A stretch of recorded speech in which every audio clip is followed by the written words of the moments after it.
Happy Aloha Friday, everyone, and welcome back to the CO2 Rundown. I'm your host, Chad Owens. Congratulations, you made it through another week, and I hope it was a winning week for all of you. Before we get into the show, you know I gotta show love to Long's Drugs and say mahalo for all of your support. Let's continue to support local and make Long's Drugs a part of our days. Let's dive on in to the CO2 Rundown.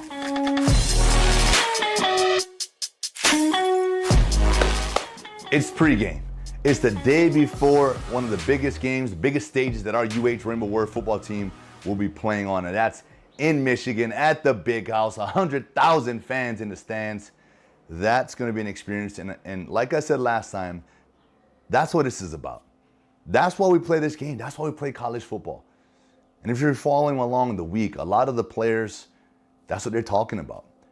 They're not worried about week one, week two, what happened. They're focused on moving forward. Next up is Michigan. But for a lot of these guys, they grew up dreaming of playing in places like the Big House, playing big-time college football in those atmospheres. And so for a lot of them, this will be a dream come true.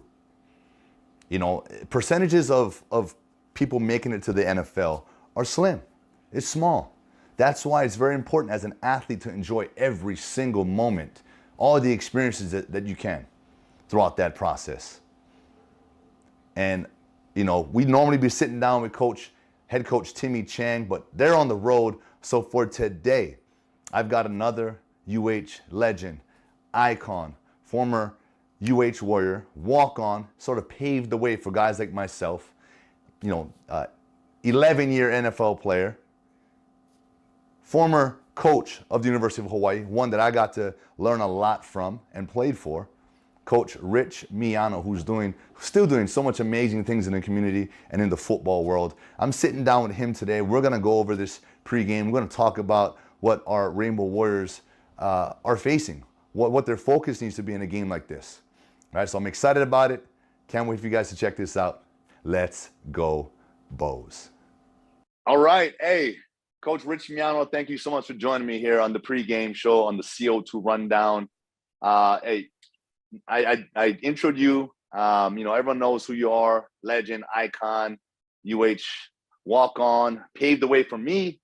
You know, went on to do your things in the NFL, 11 years. And, I was one of the fortunate players to be able to be coached by you at Hawaii. And now you're doing so much amazing things in our community. Always have. But man, you've got such an unbelievable, one of the best football minds I've ever been around, Coach. And so that's why I'm thankful to have you on today's show to talk about our Warriors. And they are in Michigan right now prepping for this big game. So thanks for coming on. Well, I appreciate you, Chad. And I always tell people, if Colt Brennan's the greatest player in Hawaii history, Chad Owens is the most exciting and one of the greatest also. So just what you did, not only for the walk-on program, but the University of Hawaii football program, the state of Hawaii, and how you continue to give back. When I see guys paying it forward, I'm hoping they're a small chip off the block, because that's what I'm about. That's what you're about. And that's the reason what makes Hawaii such a special place. Love it, Coach. And it's aloha all the way. And I appreciate that, paving the way for all of us to know that, hey, it's more than football. It's about what we do off the field. Because that life ends one day. Football is going to be over, and then what are you going to be doing, right? So you can really, especially in today's, NILs, all of these guys, they need to start making sure that they're making those connections in the community. Yeah, and the University of Hawaii football, obviously the biggest program, the biggest budget, the biggest theater, so to speak, in terms of, if you do well, if you give back, if you have that aloha spirit and you love this place and you bleed green, it's going to pay dividends as you get older. Whatever profession you go in, people of Hawaii are going to always remember that, you know what, you decided to stay and play for the University of Hawaii.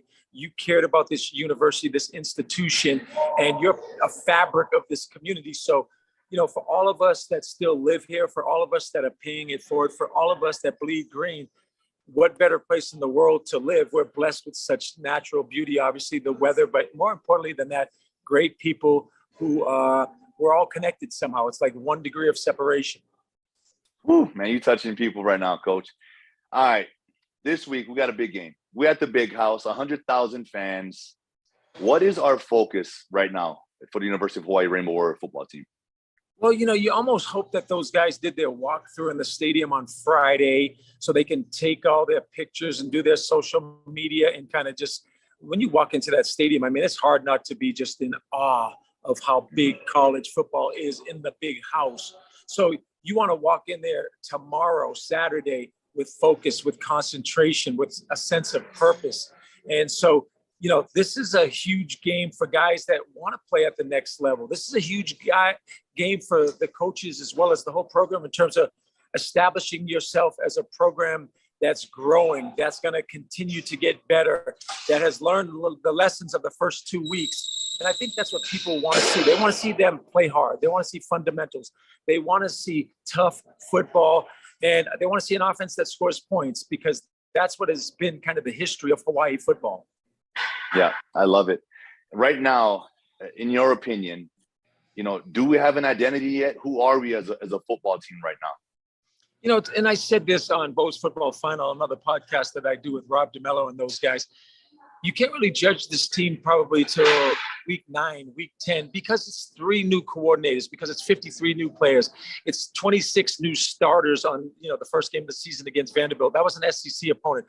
Western Kentucky is so much better than people give them credit for. They've never played a Mountain West opponent before. They've never played Hawaii before, but they've been to 3 straight bowl games. And we all know Tyson Helton, what kind of a coach he's turned into. He'll be a Power 5 conference coach, and they had athletes all over the board. So now we're playing Michigan. So we just got to continue to understand that this is a rebuilding process.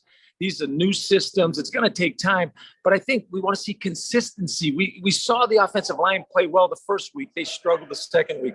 We saw improvement in terms of tackling the second week. They missed 42 tackles the first week.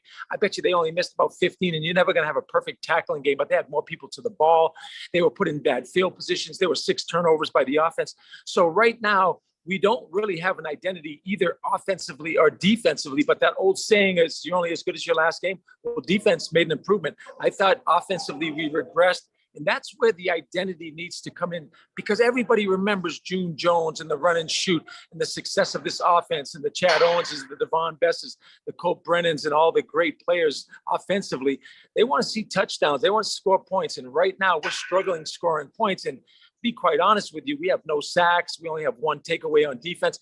Where are the big plays? But more importantly, just consistent good football. Last week, 12 penalties over 100 yards. You can't win if you're turning the ball over and you have a multitude of penalties. So again, Hawaii's just looking for progress. They're not looking necessarily for a win this weekend, but are we getting better as a football team, as a football program?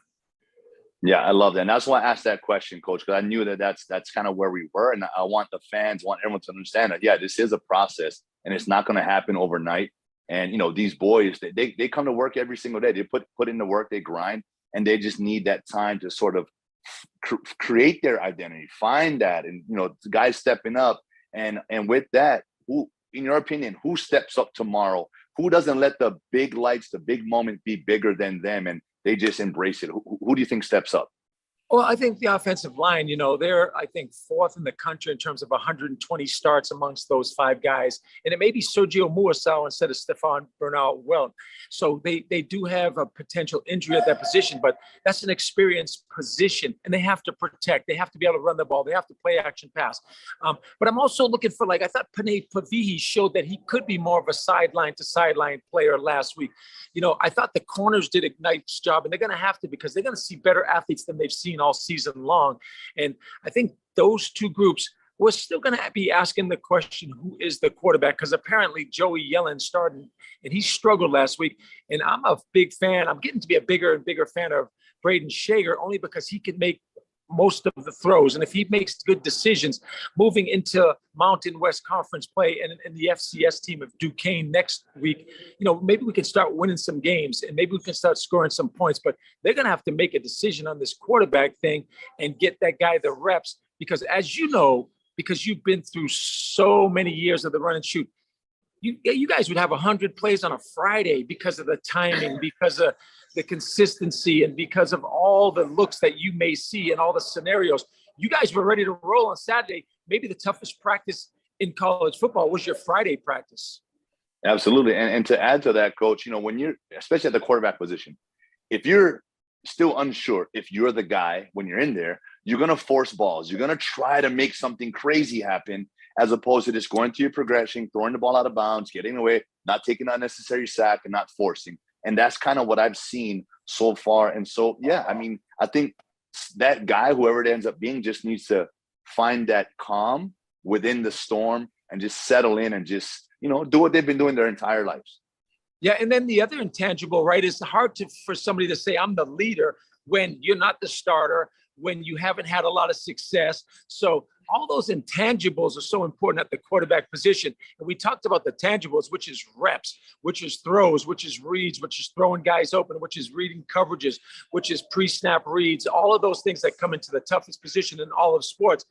These guys are splitting reps amongst 3 players. There was no new starter named 2 weeks prior to the first game of the season. And some of that is their fault. It's not Coach Chang's fault or Ian Shoemaker's. Somebody needs to step up and grab this team by the throat and say, I'm the leader of this team. Let's roll. Woo-wee. I love it, Coach. I love it. And that's the kind of attitude we need and motivation and fire and determination and passion we need going into a game like this. I'm looking at this as an opportunity for these guys to sort of build that momentum and get something coming out of this, moving forward, like you said, getting ready for conference play. So with that, Coach, man, so much insight. Love the knowledge. I appreciate your time. And any last things for our Warriors? Think about this, Chad, right? We all dream about playing at the next level, and obviously it's unrealistic for some.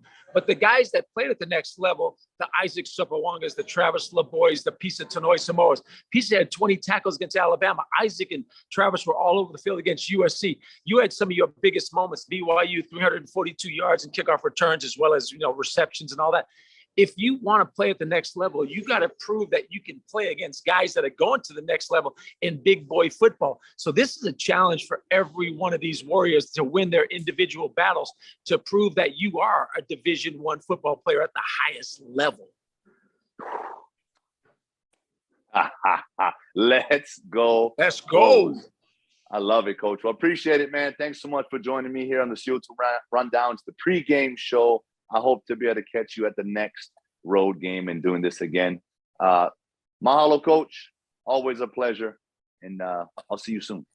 Aloha, Chad. Keep paying it forward. Keep loving up this program, and appreciate you, bro. Yep. Mahalo. Whoo! I told you. So much heat, so much fire. I mean, this is going to be exciting. I cannot wait for tomorrow's game. Coach Miano, thank you so much for joining us here on the CO2 Rundown. Hope to have you again at the next road game. We're wishing our Warriors nothing but the best. Go out there, have fun. It's about being disciplined. It's about assignment football, one play at a time. Don't worry about the scoreboard. All of those things we talked about. And so with that, I want to say thank you guys so much for tuning in today's show. Mahalo again to Long's Drugs for all of their support on the show. Let's continue to support local and make Long's Drugs a part of our day. Have a great weekend. Reset, relax, recover. I'll see you all come Monday. Aloha.